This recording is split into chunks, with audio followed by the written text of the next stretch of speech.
Assalamualaikum warahmatullahi wabarakatuh. Perkenalkan, nama saya Rivaldo Wardana. Saya dari Prodi D3 Keperawatan Universitas Muhammadiyah Riau, tingkat 2 dengan NIM 2002-01023. Pada video kali ini saya akan mempresentasikan video tentang menyiapkan pasien untuk pemeriksaan ekokardiografi. Ekokardiografi adalah tes yang menggunakan ultrasound untuk mengevaluasi jantung. Biasanya dokter memerlukan ekokardiografi untuk melihat keseluruhan fungsi jantung, termasuk melihat fungsi katup serta mendeteksi penyakit pada jantung. Dan pada gambar selanjutnya ini adalah ekokardiografinya. Jenis ekokardiografi. Yang pertama, ekokardiografi transtorakal. Prosedur ini merupakan pemeriksaan jantung standar dengan menempelkan transducer, perangkat mirip USG kehamilan, pada dada dan mentransmisikan gelombang suara frekuensi tinggi atau ultrasound. Gelombang suara ini akan memantul dan menghasilkan gambar serta suara yang bisa digunakan oleh dokter untuk mengamati struktur jantung, menilai fungsinya, serta mendeteksi kerusakan dan penyakit pada jantung. Yang kedua, ekokardiografi transesophagus. Tes ini mengharuskan transducer dimasukkan ke dalam kerongkongan karena kerongkongan terletak dekat dengan jantung. Maka dokter bisa mendapatkan gambaran jelas dari struktur jantung tanpa terhalangi paru-paru dan dada. Jenis ekokardiografi ini diperlukan pada beberapa kondisi jantung untuk melihat bagian tertentu dari jantung dengan lebih jelas. Yang ketiga, stres ekokardiografi. Tes ini juga disebut stress test, dilakukan dengan cara memvisualisasikan gerak dinding jantung saat kondisi stres. Tes ini biasanya dilakukan dengan meminta pasien berjalan di atas treadmill.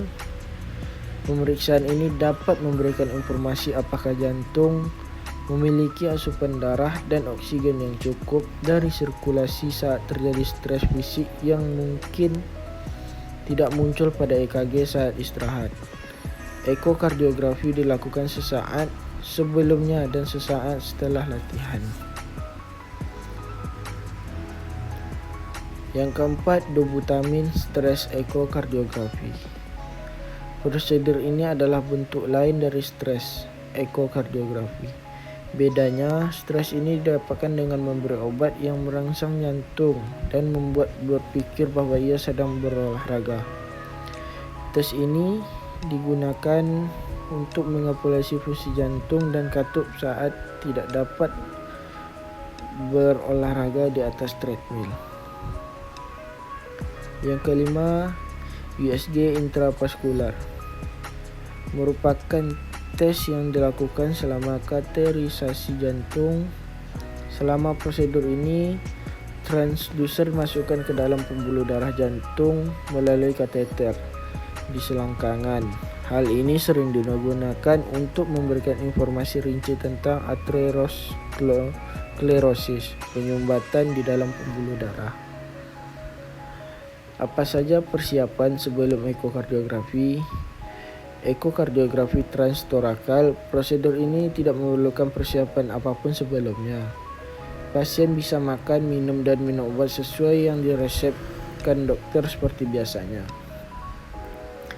Ekokardiografi transesophagus, anjurkan pasien makan dan minum setidaknya 6 jam sebelum tes. Hal ini dilakukan untuk menghindari muntah yang mungkin terjadi selama prosedur karena memasukkan alat ke dalam kerongkongan. Namun, pasien diperbolehkan untuk sikat gigi sebelumnya. Pasien juga perlu memberitahu dokter jika mengalami masalah dalam menelan, karena hal ini dapat mempengaruhi keputusan dokter untuk melakukan prosedur ini. Informasikan kepada keluarga pasien untuk mendampingi dari keluarga atau orang terdekat ketika datang ke rumah sakit untuk melakukan prosedur ini. Ekokardiografi transesofagus menggunakan obat penenang dalam prosesnya sehingga pasien dipastikan tidak akan bisa mengendarai kendaraan sendiri setelahnya. Beritahukan pada dokter jika pasien memakai gigi palsu agar dokter dapat melepasnya terlebih dahulu. Stres ekokardiografi. Beritahu pasien dan keluarga bahwa tidak makan dan minum apapun kecuali air putih 4 jam sebelum tes dimulai. Jangan makan atau minum produk berkafein seperti soda, kopi, dan teh selama 24 jam sebelum tes berlangsung, termasuk obat bebas yang mengandung kafein karena zat tersebut dapat mengganggu hasil tes pasien. Jangan minum obat jantung selama 24 jam sebelum tes dimulai, kecuali dokter yang menyarankan atau obat tersebut diperlukan untuk mengobati ketidaknyamanan pada dada pasien seperti beta blocker, tenormin, lopressor, toprol atau inderal, isosorbate dinitrate, isorbil sorbitrate, isosorbate monotrate, ismoindor, monoket, nitroglisin, deponit, nitrostat, nitropat. Dokter mungkin juga meminta pasien untuk berhenti minum obat jantung lainnya pada saat tes. Intinya, jangan hentikan pengobatan apapun tanpa terlebih dahulu berkonsultasi dengan dokter. Gunakan pakaian serta sepatu yang nyaman untuk melakukan tes ini. Jika pasien menggunakan inhaler untuk membantu pernapasan, maka bawalah saat tes. Dobutamin stres ekokardiografi. Persiapan sebelum melakukan tes ini mirip dengan stres ekokardiografi, yaitu tidak makan dan minum apapun kecuali air putih 4 jam sebelum tes.